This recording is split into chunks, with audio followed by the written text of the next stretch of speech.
If you're watching this video, that means that you at least have a passing interest in lasers. So maybe you're looking for your first laser, maybe you're looking for a second laser, maybe you're looking to upgrade from a laser that you already have. So either way, I hope this laser here that I'm about to show at least becomes a consideration for your shop. What I have here is the AtomStack Kraft. Now this released several months ago. I know there's already been several videos online showcasing this and talking about it, reviewing it, but I've had it for 4 months at this point. So I have a little bit more work into it. Hopefully I'll provide a little bit more insight for those of you that are still kind of on the fence and decide whether or not you want to pick up this interesting and really solid machine. So the AtomStack Kraft is a 20-watt diode laser, but it has a small secret up its sleeve. It is paired with a 2-watt IR laser, all in the same laser head.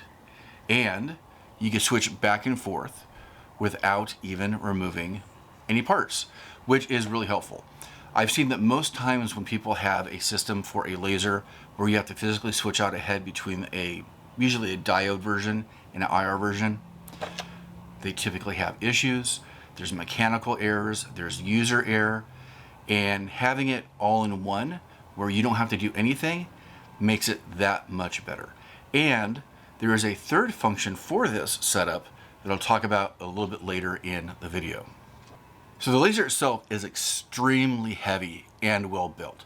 It is a solid steel construction and probably weighs about 60 to 65 pounds. Make sure that you use help when lifting it onto a surface. I could not get it up here on my own. I had to use my son to get up there, and it's a heavy machine. And it's also a really big machine, at least really deep. On my workbench, partially hangs off the back, but because of this construction of the bottom, it's well supported. But I actually will probably build on an extension to my workbench in the near future just to kind of be safe. Now that heavy weight isn't just for kind of like flexing on all the other lower quality machines. It serves a pretty big purpose. When you have a heavier machine, it is less likely to move back and forth as long as you have a sturdy work surface when it's moving really fast. And it does have a really good engrave speed.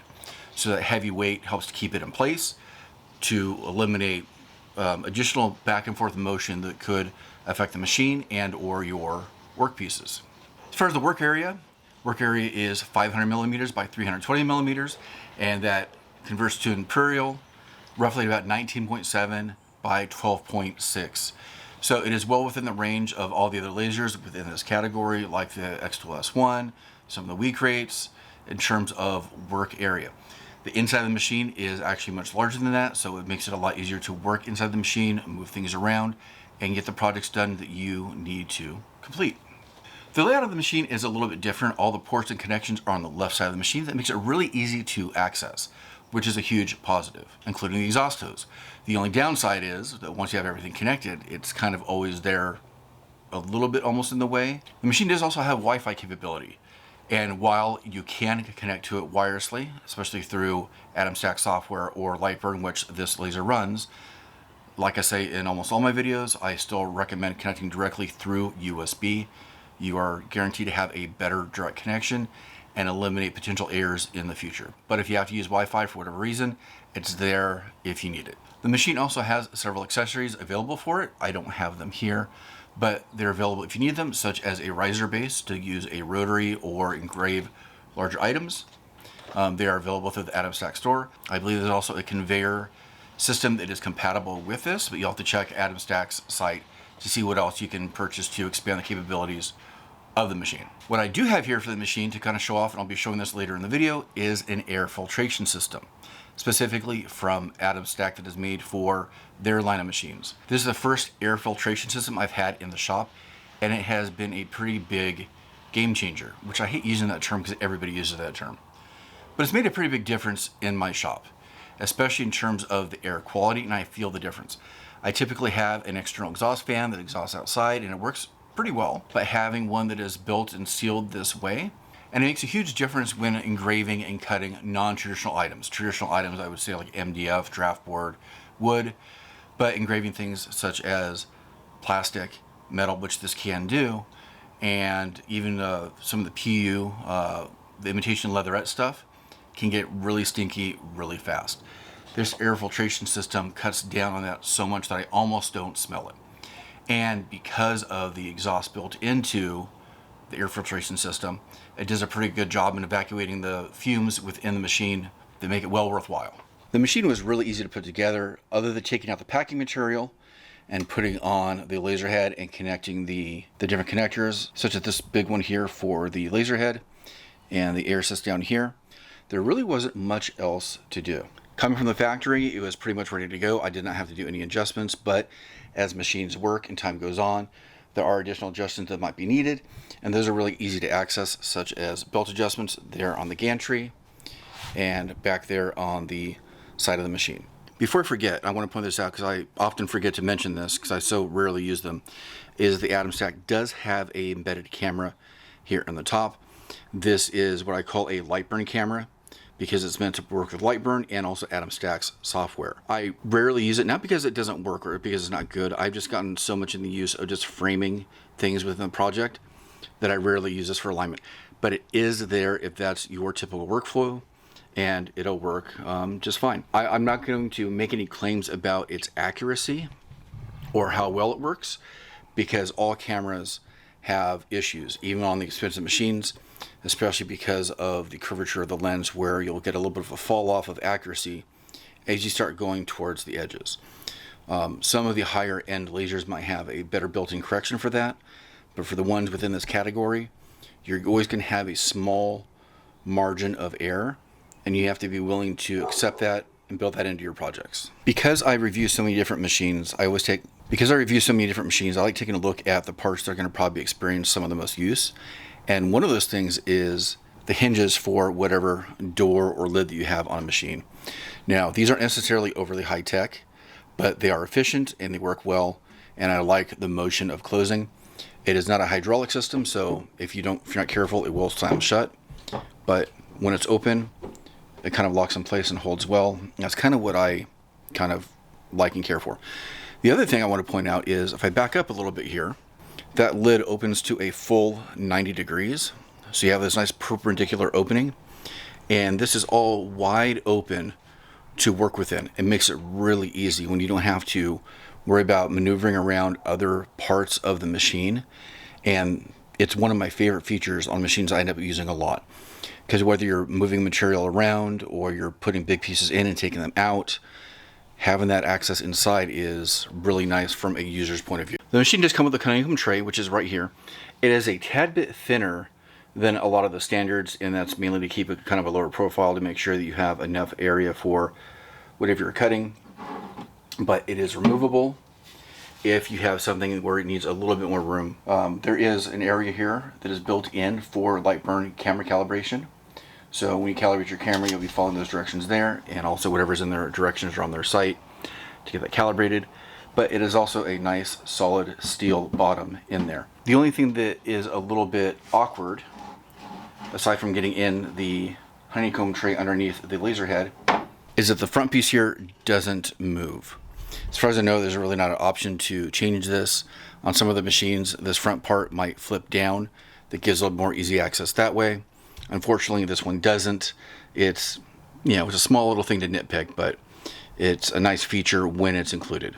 But otherwise, this is solid, and it's going to provide a really good experience using the laser. As I mentioned in the intro, AtomStack has created a custom laser head that has a dual IR and diode laser in it. It is a 20 watt diode and a 1.2 watt IR, and I think I misspoke in the intro where I said it was 2 watts. It's actually 1.2, which is a little bit of an odd number, but it does do the job in terms of marking the metal. And I want to also re-emphasize that it is marking, not engraving, and I will show an example of the difference of those two things when I start showing some of the projects here. I cannot overstate how well built this machine is, with its steel construction, built-in limit switches, and everything is just really sturdy. So I ran a bunch of different projects with the machine to kind of test its capabilities, and I'm going to show you some of those items now, because after all, you want to see what this machine is capable of. And I'll preface it a little bit by saying that because this is a 20 watt, and I think they decided this specifically, you're always going to get a higher level of detail for your engraving.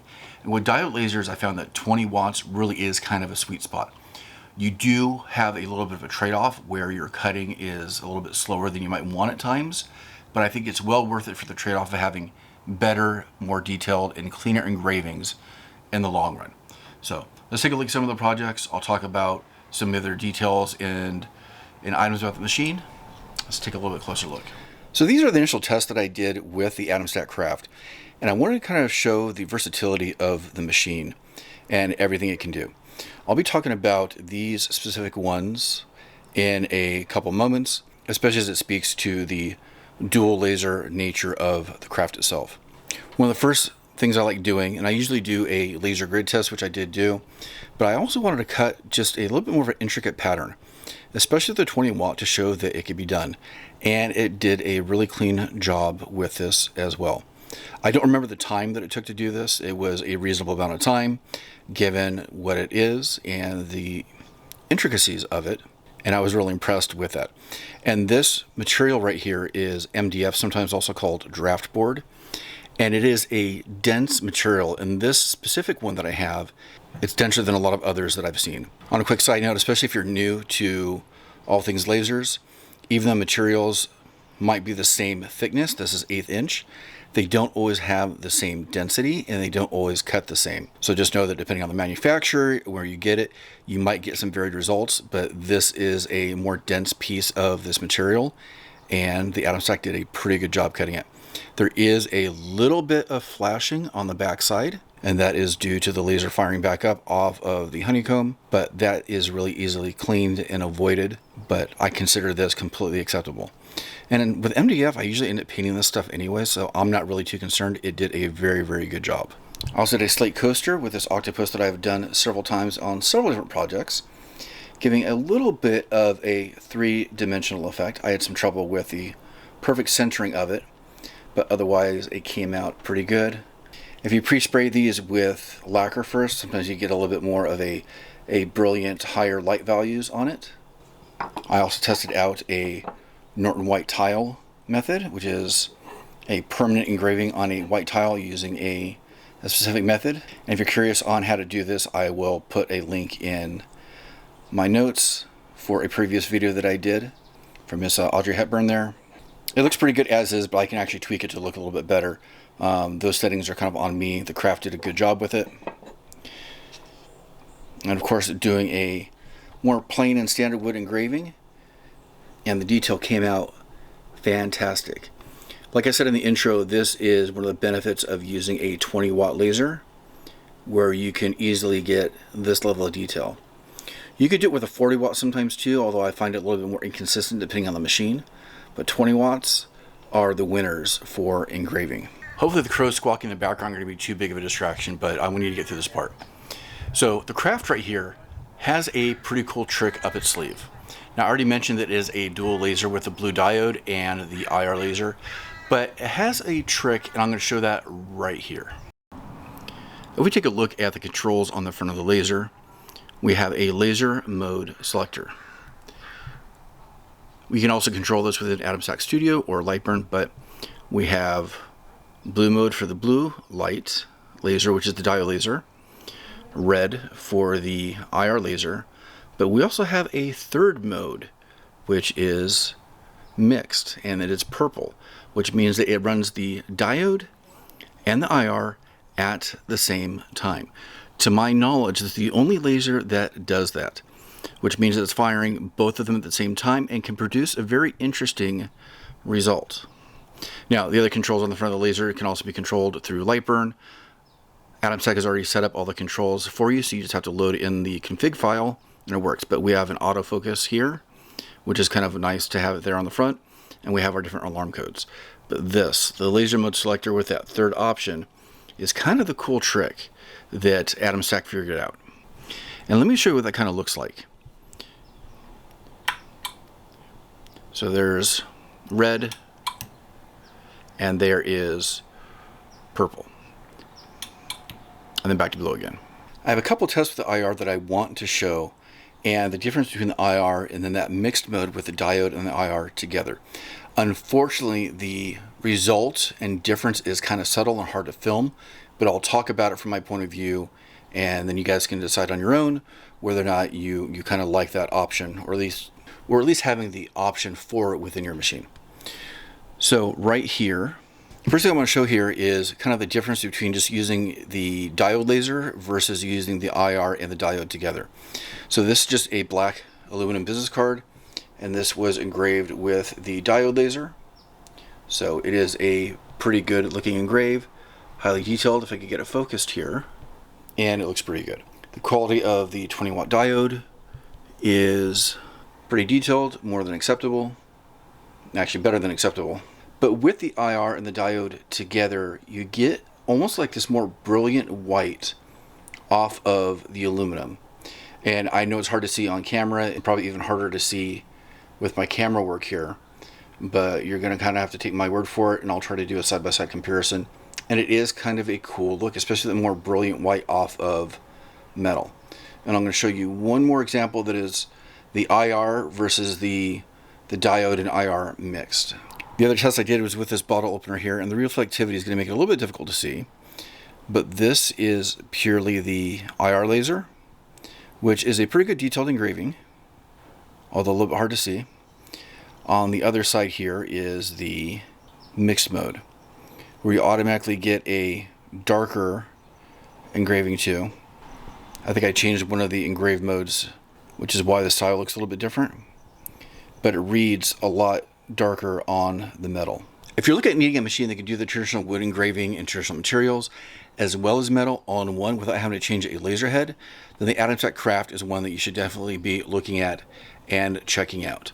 The ability to run the IR and the diode at the same time is just kind of like a little bit of a bonus and something additional to try and test out. And there is my little test grid that I did, and seeing how dark of a mark you can get on the metal with the IR. And there's different shades of, I don't know if you call those brown or whatever it might be. And there is the pass with the dual there too. A little bit more of a brilliant white on some of those marks. It is a subtle difference, and it's probably going to be something that you might use very sparingly, and understandably so. You can't really argue with the test results here, but it's nice that it is available. It's nice that this is something that they're working on, and I look forward to the further development of this in the future for maybe future machines. But as of right now, the AtomStack Kraft has it working, and if this is something that interests you and you have a need for in terms of the products you want to do, then you should be giving that a shot and take a look at it. The last thing I want to take a couple of minutes to kind of show really quickly is the air filtration system. This is from AtomStack. There's a lot of different filtration systems from a lot of different companies, and I've tested out a couple different ones, and this one is one that I kind of prefer right now for a couple different reasons. One, I like the simplicity of it. I like the simple onboard controls, and I don't think the noise level is unacceptable, which some other ones sound like a jet engine taking off. But this one I think is a suitable size for the shop for my different lasers.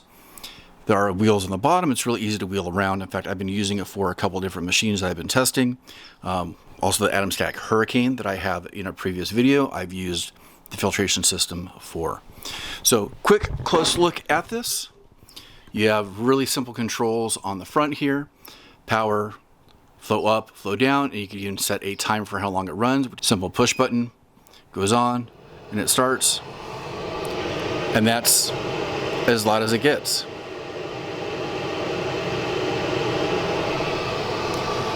You have your RPMs here, which are kind of hard to see on the display. Simple hose connection. Handles to move around. And that's really about it. Easy to use, works really well.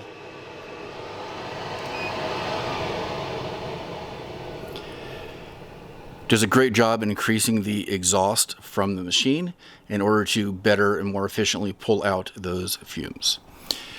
Let me open the top so you can see what the inside looks like. Simple latches here on the side.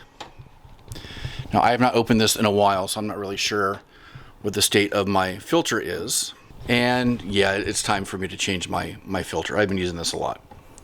And you can see how much it's captured.